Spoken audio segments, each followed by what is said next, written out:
Hi, everybody. This is Elenbaas from Nightlight Astrology. It's Thursday, May 30th, and I'm sitting down to talk about a few things today. The first one that I'm going to talk about is the Mercury-Jupiter opposition that is happening right now. It's also creating a little bit of a T-square with Neptune. So I'm going to talk about that a little bit. I've already talked about that once this week, but I want to follow up on it with a few more insights and thoughts for all of you. The next thing that I'm going to talk about after that is the upcoming program that I'm teaching, which begins on June 9th. I'm going to show you through some of the curriculum folders that I have and just show you kind of how the course is designed and structured and give you a little bit more behind the scenes look of the class. The early bird rate for the class is available until tomorrow. Tomorrow's the last day you can take advantage of it. So I'm trying to put out one last push today and tomorrow to get people signed up who want to take advantage of that deal and tell you a little bit more about the class. But I'll do that second. First, I'm going to talk about the planets. So I'm going to put the chart up on the screen so you can all see this opposition that we're looking at right now. So here it is. And what I want to point out here is, of course, Mercury is in Gemini, which is its home sign, very happy in Gemini, and it's making an opposition to Jupiter in Sagittarius. So this opposition is perfecting in the next day. We're going to see Mercury moves along very quickly, right? So average amount of space that Mercury goes through in a day is a degree plus. So it's really humming along. It's usually faster than the sun by a little bit. So you'll see it kind of going out in front of the sun and then eventually slows down, stops, goes retrograde like this. So the other thing that's really interesting about this Mercury is that Mercury is emerging right now as the evening star. Once Mercury gets about 15 degrees of separation from the sun as a general sort of average rule of thumb, it will emerge and become visible so that you can see it in the sky. And that's whether it's a morning star or an evening star. Evening star Mercury is going to be on the more feminine side. So the feminine Mercury, what does that look like in general? The evening star Mercury, let's call it. Well, remember what the evening is like. When the sun is out and the day is on, most people are working. Most people are doing activities and endeavors that have to do either with basic survival, in the old world, sort of chopping wood and carrying water, or they might be, going to a job or an office. But you're doing something, you're endeavoring, you have some ambition. When the evening comes, we generally set our ambitions aside. And then what happens is during those evening hours, we start to relax and join with others in some kind of ecstasy. It could be dinner or food. It could be music or dance, song, art, love, sex, all the things that happen, during the night. In that space, Hermes becomes more of the poet, the singer-songwriter. Mercury becomes more of the dream interpreter, and Mercury becomes more of the teacher of mysteries. Hermes in the evening is more poetic, feminine, and nocturnal, so it also is more relational and will tend to be more about change and diversity and flux. So that flavors the mood of Mercury right now. And Mercury is also just emerging from under the beams of the sun. And so this there's a kind of emergent Mercury right now. For example, one of the ways you can always feel this, if you track Mercury cycles, you'll notice that when Mercury is emerging as the morning star, things get a lot more intense verbally and mentally. People are asserting themselves. It's much more individualistic and has a yang flavor to it. In the evening, when Mercury comes out, again, it's more poetic. It has the joining or melding of minds, the sharing and circulating of information and ideas. So it's a different mood altogether. So that's an important place to start just when very basically interpreting this opposition. Mercury's in the process of emerging as the evening star right now. Now, the next thing that's happening is, of course, as it's doing so, it's hitting an opposition to Jupiter, which is its natural planetary contrary. When Mercury is placed in the signs of Virgo, or excuse me, when Mercury is placed in the signs of Pisces or Sagittarius, it goes into the home of Jupiter, which is its natural planetary contrary, and it's said to be in its exile. Similarly, when Jupiter goes into its home of Gemini, or it's the place of Virgo from its home of Sagittarius or Pisces, then it's in its exile in the homes of Mercury. Why is this? Rhetorius talks about this, and I've mentioned this a number of times in my videos and also in different classes that I teach. Rhetorius is a really good source of information for asking these questions, like why is Jupiter in its detriment when it's in Gemini, or Mercury in Sagittarius? And the basic idea is that Jupiter is about abundance and is about increase and growth. Mercury has more to do with analyzing things, taking things apart, decoding things, throwing things up in the air, has more to do with the intellectual rather than the sort of additive and expansive. So they're natural contraries. It's like someone saying, I have faith. Why? Because I have faith. You know, Mercury's like the why, but why? Like, let's really talk about this. So when the two planets oppose one another, first of all, we have to understand that this is like, they're both in their home signs, so they're both kind of empowered right now, and yet there is a dynamism that's present in oppositions. On the one hand, you can easily collapse into extremes. You can go to the extreme of being really rational, and maybe right now you could easily hang out, you know, kind of an evening Mercury in its own sign, evening star Mercury in its own sign, get the feeling of like, you know what, I'm just going to hang out in the world of opinions, in the world of trivial gossip, or in the world of conversation and stimulation and, you know, coffee and sugar and, you know, this kind of like that. And Jupiter says, you know, there needs to be something of substance here, of higher intelligence. Where are you placing your faith? Where do you place your trust? Where is the higher authority here? Where is the truth? Just say it, you know, just be it, just do it. I don't like all of this, you know, all of these kind of twisting and turning of the facts, and, you know, just satiating your intellect with information, and it's just pointless. It's mental masturbation. You can kind of hear Jupiter saying this. On the other hand, Mercury, you could easily collapse into Jupiter, and you could just be about, you know, party line, dogma. This is the bottom line of the faith statement. This is good, that's bad, can get really black and white and be really grandiose and puffed up and you know, potentially very, again, dogmatic. And in which case, you know, if someone comes along, the voice of reason, and says, well, why do you really believe that? Does it maybe have something to do with, you know, the way you were raised, or have you really thought critically about why you believe what you believe, or have you asked this question or that important question? And of course, a Jupiterian person who's caught in some wheel of dogmatic, you know, confidence and certainty is going to be threatened by that. And so get the voice of reason out of here. You know, like, this is a confidence and certainty, and double standards that often go along with that. So, for example, someone might say, I feel absolutely sure that, you know, that let's say my spiritual beliefs are right and true. And then they treat other people with a complete, you know, lack of respect or integrity, or they don't walk their talk. Mercury comes along and says, hey, well, if you really believe this, then why aren't you acting in accord with what you believe? And those kinds of, you know, questions, again, are like the kryptonite for an overly confident Jupiter. And a well-placed question, a thoughtful, rational question can dismantle Jupiter right now.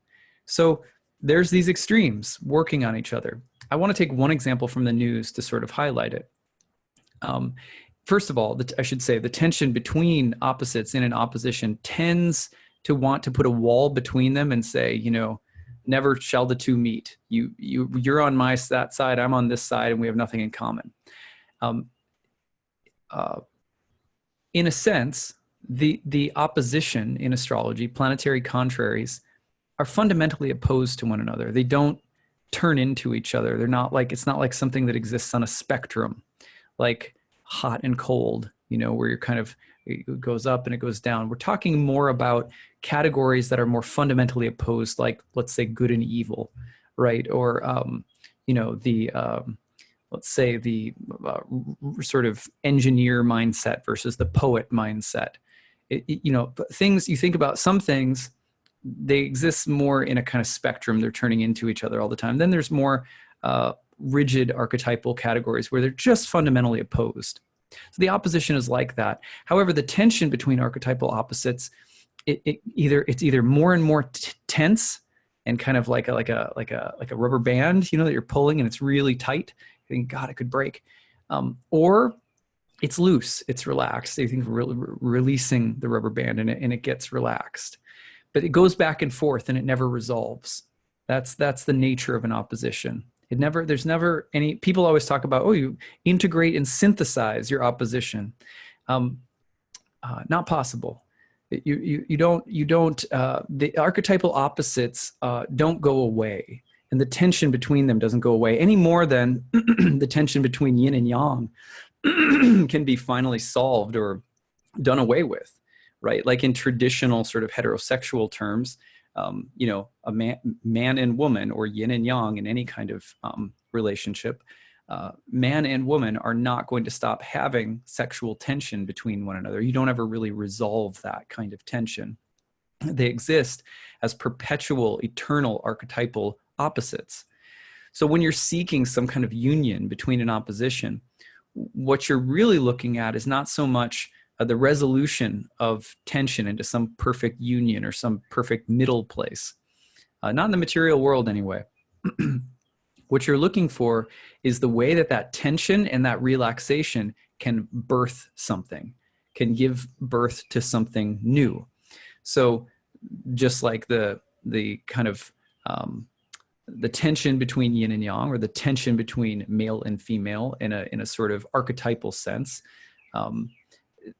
that tension is creative in nature. It creates new things. It creates dynamic new things. It can be very inventive and very productively creative. But that doesn't mean that the tension between the opposites is going to be resolved or somehow merged into some kind of oneness. Similarly, in our lives, I mean, you tell me, would you really like it if, I mean, isn't it somehow necessary in a relationship, a friendship, or some kind of intimate bond? Don't you need some degree of tension, of contrasting qualities between you and someone else? Doesn't there need to be grist for the mill, you know, some grit to grind up against and have something that can shape the creative outpouring of what a relationship is? So in Bhakti Yoga, which is the spiritual path that I study, that tension between creation and divinity or God or source, whatever you want to call it, that tension is relished. That tension in terms of even our relationship with divinity is not something to be done away with. That tension is, we learn how to hold that tension, how to be and how to find bliss and beauty and meaningfulness, and truth and goodness, even in the way that tension works. Sometimes we feel really close to source or God. Sometimes we feel really far away. Sometimes we're really engaged. Sometimes we're really bored. But that the dynamism between self and other, whatever that other might be, is important. And oppositions work like that in astrology too. So taking all of that into consideration, then you can reapply the meaning of an opposition to Mercury and Jupiter. So right now, you know, as you have, you know, a lot of the times, for example, in faith life, when people come to a crossroads where they have really critical questions, they take the evidence of critical questions to mean that their faith must be ill-placed, must be naive, must be ill-informed. And so they'll say, well, I have some really good questions. And, I can't believe I've just had faith all this time and I never stopped to ask this or that question. So sometimes people will just discard their faith or their beliefs simply because they came up with some good questions. And sometimes the good questions aren't easy to answer. And so they'll say, well, if there's good questions and I can't quite answer them, then I shouldn't have faith. And that's a false dichotomy.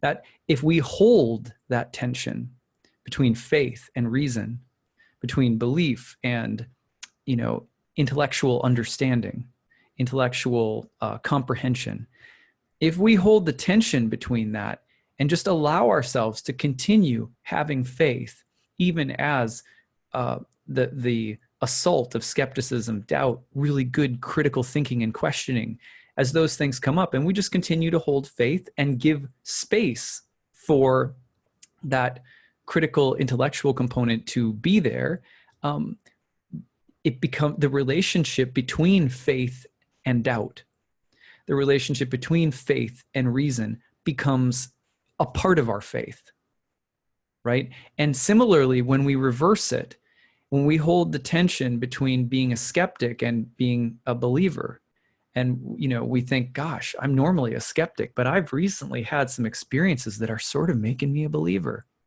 Maybe it's astrology, maybe it's yoga, maybe it's Buddhism, maybe, something's really grabbed your heart and said, I might believe in something.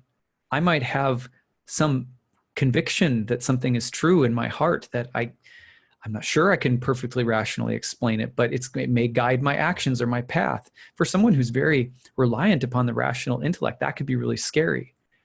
And so you think, well, maybe I should just abandon reason altogether and just, go join the group, because how could I do both? But when we make space, again, same thing. When we make space for faith to come in and be a part of our rational, intellectual style or mood or disposition, then we're allowing for the creative tension of the archetypal opposites to express itself. Just like in a loving relationship with someone, if you allow for your love and your affection and your admiration for someone to coexist next to your ongoing frustrations, if you just give them both space and learn how to hold them both at once, not denying one or the other, not trying to perfectly blend or merge them, just holding the tension of two different feelings or forces, just letting them exist. Suddenly, what appears to be an opposition becomes more like the expression of a physical force. Sometimes the force, which is now including two different things that seemingly are separate but are actually part of a force that's one whole thing. Sometimes that force is really tense and they feel really opposed. Other times it's more relaxed and they feel more fluid. So in any faith practice, in any spiritual practice, even in astrology, there are times like this where, well, for example, I just had a student that said, this is not word for word, but this is the gist of it. She said, I'm feeling really stupid as an astrologer, basically. Like I've been doing this for a while, and sometimes I feel like I'm really getting it, and I can see charts and I speak the language and like that. And then all of a sudden, it's like I feel like I don't know anything.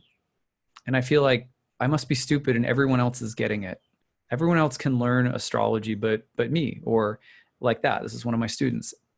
And I tried to explain this to her. I said, that's actually a sign, and I'm sure most of you, I'm preaching to the choir probably, most of you know what I'm about to say.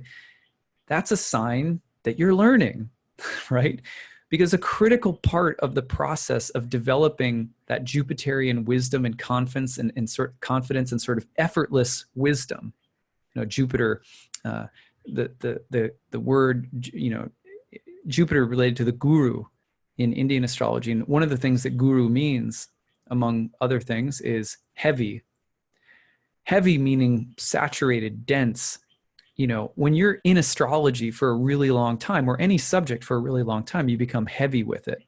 I think I read something somewhere, I heard someone say that if you spend at least 10,000 hours of your life doing just one thing, you're most likely an expert in that one thing.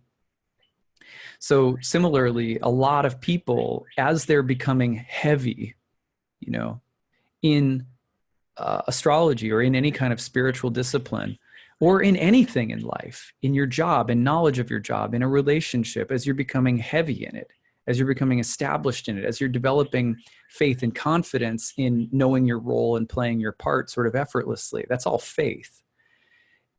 As that's developing, it's very, very natural to go through periods where there's a flow and then there's an ebb, and there's doubt, and there's worry, and there's self-criticism, and there's self-evaluation, and there's like this more rational side comes in and says, why are you doing this? What is this real? Where is this leading? You think you're good, but you're not. Like, you don't get this. Other people are smarter.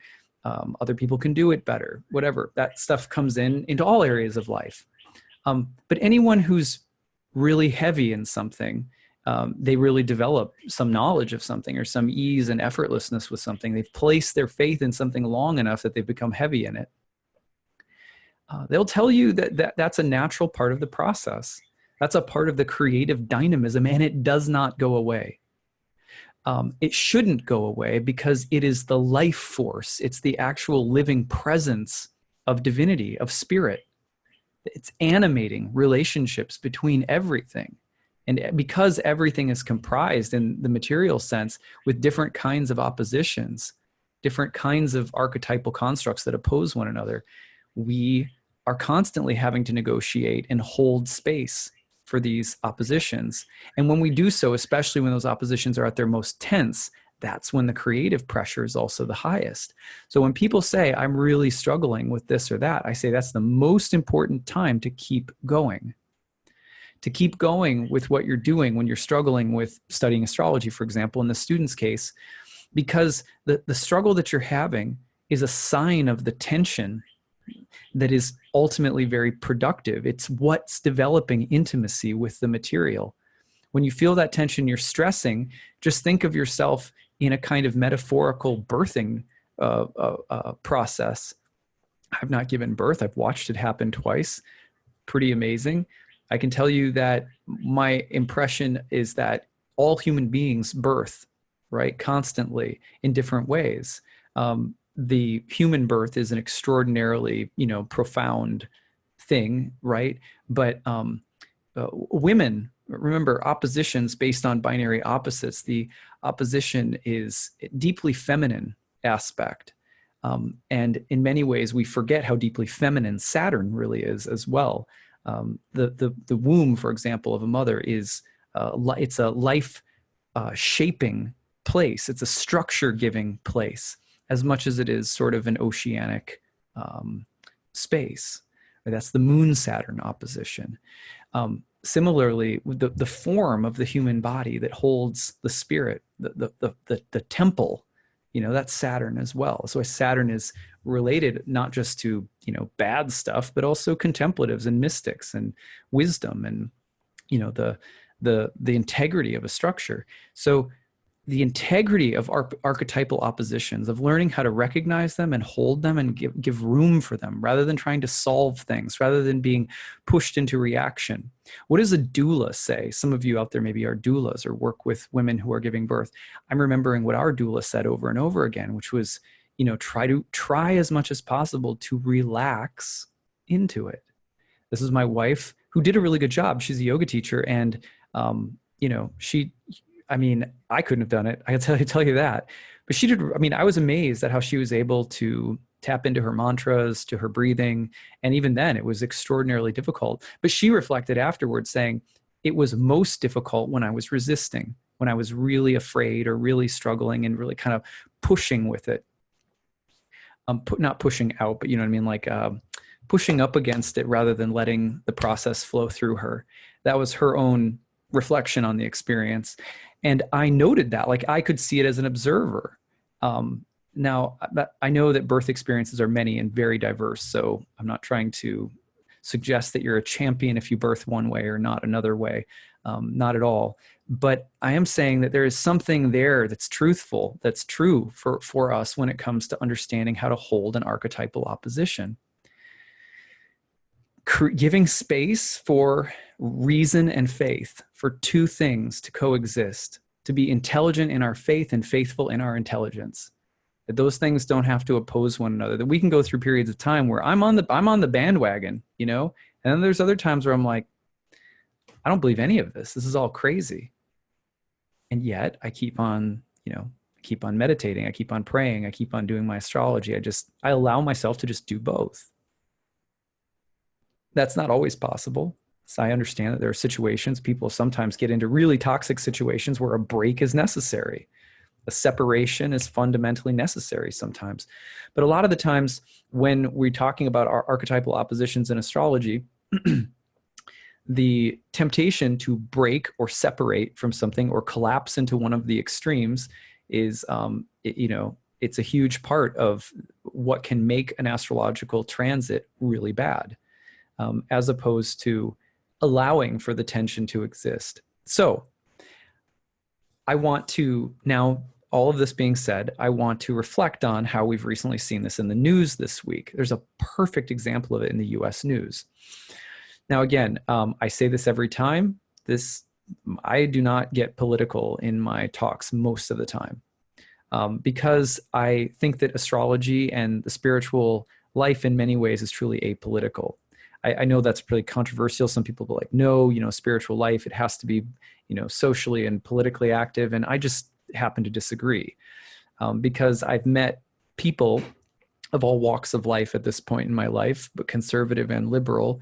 When they are very spiritually attuned, they just simply don't care as much about their, you know, banging the political drums. That's not that they don't have, like, I have a lot of beliefs politically and socially, but I find that when I'm in my spiritual practice, that world has less power over me and I'm less interested in it. So for that reason, I don't really talk about those things on my channel that much. Plus, it's just really divisive. Everyone just gets, you know, the internet turns into just another opportunity for us to spout off. And it's a true Mercury Jupiter opposition, lots of opinions, lots of boasting, lots of self-righteousness. And it just, you know, there's no end to it. So at any rate, that qualifier aside, this great example in the news. So there's this ongoing debacle about whether or not the Democrats in Congress should impeach President Trump. And of course, there's very powerful feelings on both sides. And at the heart of it this week, there was the statement made by the special counsel, Robert Mueller. And his statement, which was kind of supposed to be a formal statement that's meant to sort of neutrally or objectively address the way in which the report is being spun by different people on different sides of the aisle. That's basically what he was doing. And when he made this talk, it was riddled with this is the ethical thing that we're doing based on these principles, and this is our decision. These are our findings. And it couldn't have been more sort of principled and like factual and sort of no bull, no BS, as a lot of people have been saying. And yet it was also completely ambiguous.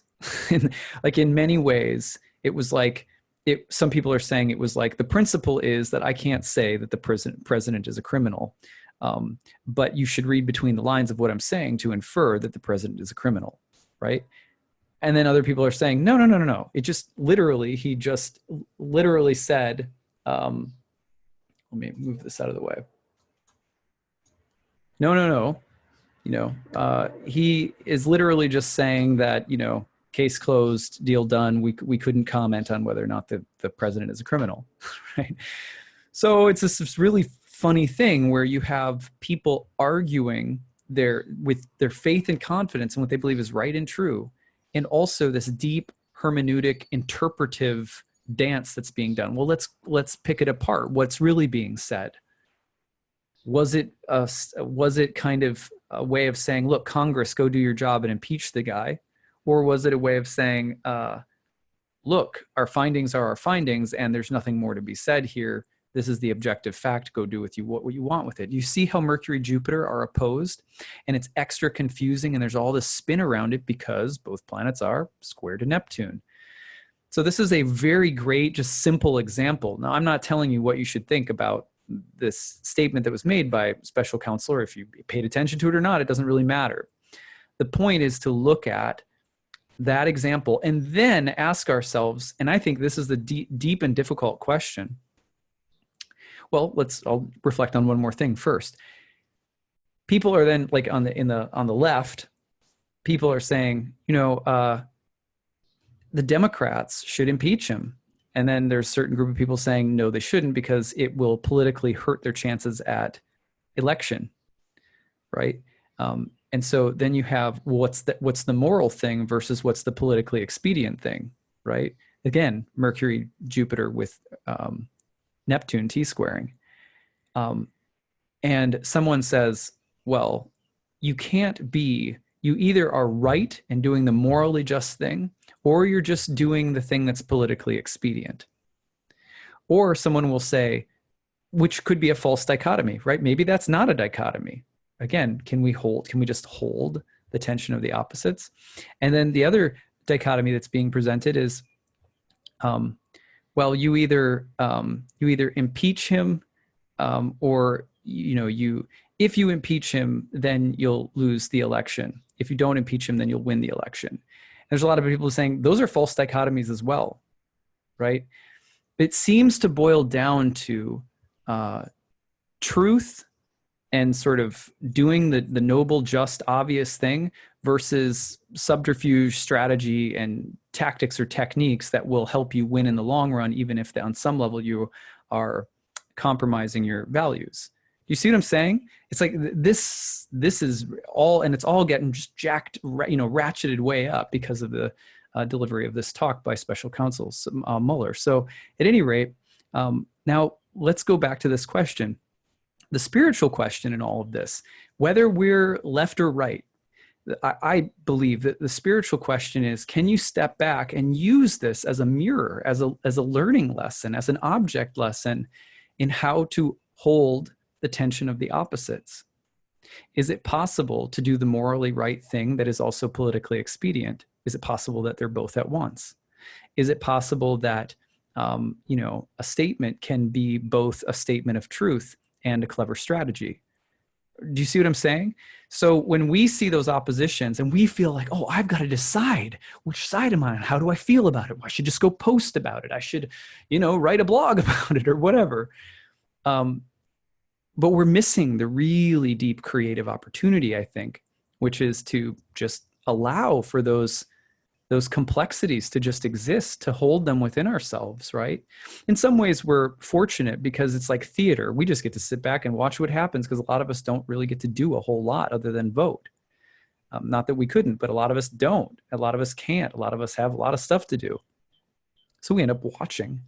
But even as we're watching, it takes a toll on us. The stress takes a toll on us. So it's a good way to practice. If you're someone who watches the news and you see these kinds of archetypal oppositions, it's a really good time to practice holding the tension and trying to let the tension relax by means of, sort of surrendering to the unresolvable nature of the conflicts. Politics, the word poli, also shares root with polarization. Poles, opposite poles. And so politics is of necessity, of its very nature, polarizing. It's about the constant vacillation of poles. That's a big part of it anyway. Our lives are also political. We are faced with the pressure of making all kinds of decisions and feeling like we have to choose between one side or the other constantly. What astrology is gifting us through the language of not just oppositions, but all different kinds of aspects in planetary dynamics is the ability to hold our experiences from a different kind of standpoint, from a cosmic, archetypal, multivalent, holographic universe kind of standpoint. We can experience these things as, poet, bard, diviners, basically, as yogi mystics who are seeing this as the unfolding of love, of goodness, of truth and beauty. And that perspective is rare and truly precious in this world. So at any rate, I wanted to say a few things today about Mercury Jupiter's opposition. And what I like to do in my talks, you may notice, is I like to try to embody the archetype in what I talk about so that it's not just talking at a transit. So today's hope was also that in this talk, I would try to embody something of the tension of the Mercury-Jupiter opposition. Now, the question I'll leave you with is whether or not all of this has been politically expedient for me, because now I'm about to sell you my course.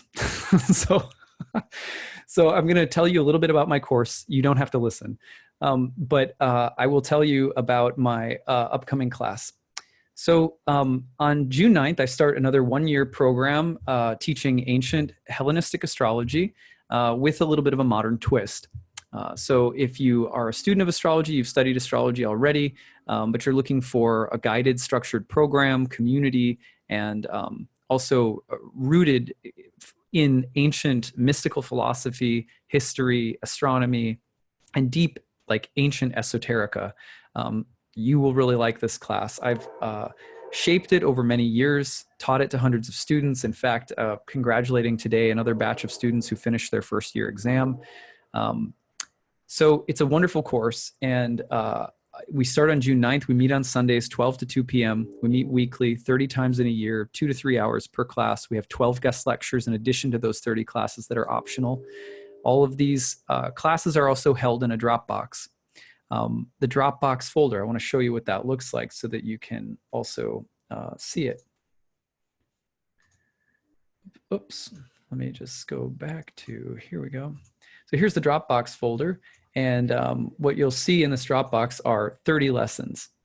And you'll see lesson 0, a special lecture for total beginners. I have remedial material strewn throughout the first 10 lessons or so. All of the remedial material is meant for people who are brand spanking new to astrology. So you can start from brand new.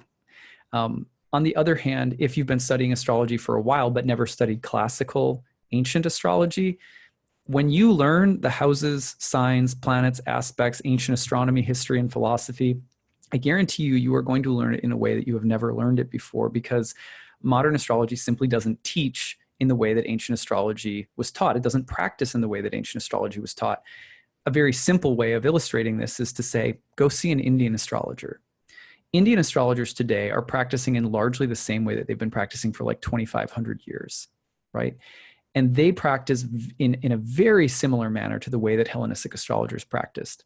It's much more, in my opinion, it's much more predictively accurate, and it does not lose anything in psychological depth or value. But it's more, because the ancient language is more of a consistent set of techniques and methods that are more predictively based. They're more about predicting specific things that are going to happen, specific time periods where certain things happen. The study of karma and of fate and of destiny is just more methodical and more structured in ancient astrology. So go and have a reading with an Indian astrologer today, and you'll see that the way that they practice is very different from your modern Western astrologer who reads your chart and basically gives you something like a personality or sort of psychological profile, which is valuable. But an Indian astrologer, for example, when I went to see, last time that I went to see an Indian astrologer, they told me very specific things that were going to happen to my health, which came to pass very quickly. They told me very specific things that were going to happen to my wife and things that were going to happen in my family and marriage that happened very quickly.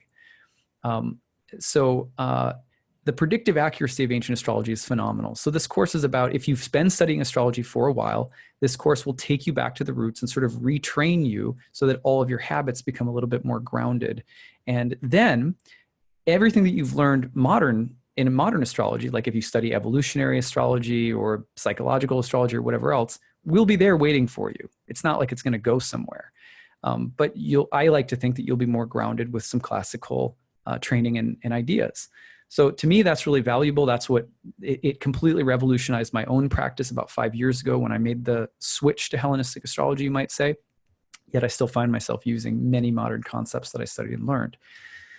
So you'll see in this course that as we go, like we start off with a brief history of Western astrology. We talk about the astronomy and philosophy. We have 3 lectures designed to talk about where the zodiac comes from, how it was originally constructed, why it ever came into being, and how to actually use it, which again, I think a lot of people are operating under a lot of false understandings of the zodiac itself. And then we go into the places, which we now call houses. We talk about why is the 3rd place the place of siblings? Why is the 2nd place the place of money? It's the reason that the topics of the houses are what they are is really different from what most people understand. And so that's really fascinating. People, I've had people tell me that, their whole relationship to astrology has changed just on the section on the houses, which contains, I think, 20 bonus hours worth of lectures I've recorded for students as well. Then we go into the classical planets, classical aspects, essential dignities, accidental dignities, universal and topical significators, how to use them. And then at the tail end of the class, the last 10 lessons or so are all live clients that come into the classroom. We look at the charts I read for them, and then they say goodbye, they leave the classroom space. And then as a class, we reflect upon, sort of digest and workshop the reading so that what we're learning, you can actually see it put into practice. So if you have an intention to read charts for other people, you can. If you're just doing this for yourself and you're just trying to get better at reading your own chart or reading charts in general for, a pastime, because let's face it, astrology is an incredibly valuable language to have. It's just an amazing asset. In the same way that a lot of people take yoga teacher training programs, not because they want to be a teacher, but because they want a lifelong yoga practice, and a YTT often gives that to people. So people take the class for a lot of different reasons, but seeing the sessions enacted live with people often really takes the material to a whole new level. Frankly, you won't find a lot of that out there. There's a lot of really good theoretical, historical, methodological material and books that you can read about Hellenistic astrology more in the past years. And there are good practitioners out there. But the reason that I created this course the way that I did is because I wanted people to be able to see how the material is actually applied with live people. So I try to give you a look into my actual practice. I teach, but I see clients a lot, right? So over the years, for me, it's been a cooperation between teaching material and constantly doing charts. So that combination, why wouldn't it be in a classroom, right? But at any rate, that's me selling you on the program so that, I'm true to the, the dichotomy between Mercury and Jupiter today. Try to sell you something in the midst of trying to talk on a spiritual topic. All right, so let's go. I want to show you a few more things here. So you can see if you go to nightlightastrology.com and go to the certification courses, you'll see everything you need to know about what's required and so forth. I recommend 90% live attendance on the year. For a lot of people, that's not possible. If you live in a different time zone, no big deal. If you have other life conflicts that are going to come up and you're going to try to be there as much as you can, but you may have to miss some time and you're going to follow along outside of class, no big deal. So at the end of the year, there's a test that you take. You're basically reading a chart. If you pass that test, you'll be certified. The certification is just, I say it all the time, it's just a way for you to feel good about your learning. The early bird rate is $12.99, and it's in effect today, the 30th, and tomorrow, the 31st. Then I'm not offering it anymore. I have normal tuition is $1,800 with a 12-month payment plan if you need a payment plan. And then if you are in some kind of real financial jam, you're a single parent, you're on disability, you're retired on a fixed income, whatever the case might be, you're experiencing, some serious financial limitations or hardship. I do have need-based tuition, which you can also apply for, and you can check that out on this page. It's all explained right there. I'm always trying to make, it possible for people, like I think almost half of my students over all the time I've been teaching this have been on some form of need-based tuition. So I try to make the program really accessible to the general public. All right, so one more thing. Let's see, let's go back to the Dropbox folder. In each of these folders, when you open them up, you're going to see, like for example, each week you'll see a homework folder. That's filled with optional reading, extra bonus lectures, and things that you can do. There's conversation happening in our group forum every week on Facebook. Then you'll see the lecture notes that will be there, the PowerPoint slide that I use. You're also going to see sometimes other essays or PDF files that I have for you to read on something. And then you'll see the audio video. So this can also be taken as a correspondence course. I have people from all over the world who take this class and, take it as a form of correspondence. So, yeah, so that's the gist of it. That's how the Dropbox works. You get access to that Dropbox in a Facebook group. And then every week at our set time, you get a Zoom live login link, and we get on Zoom together. There's lots of people on camera and microphone, and it's very interactive. We look at a lot of charts together, and yeah, this is a spiritual program as well. So I like to tell people that in advance, like, don't come to my program if you're someone who's really adverse to, I'm pretty like, well, you can tell if you've watched my channel at all that I'm very open and expressive about my spiritual life and spiritual values. And the course is rooted in the values of ancient astrologers who were spiritual. So we define what that means a lot more specifically in class. And if you want to know more about that side of what I do, there's a YouTube video that I did. If you dig around on my page, you'll find it called the Spiritual Purpose of Astrology. You can check that out if you want to know a little bit more about my spiritual background. So, okay, that's what I have for all of you guys today. I hope this was interesting, and I hope you're having a very beautiful Thursday. And I look forward to hopefully seeing some of you in class soon. Take care, everyone. Bye.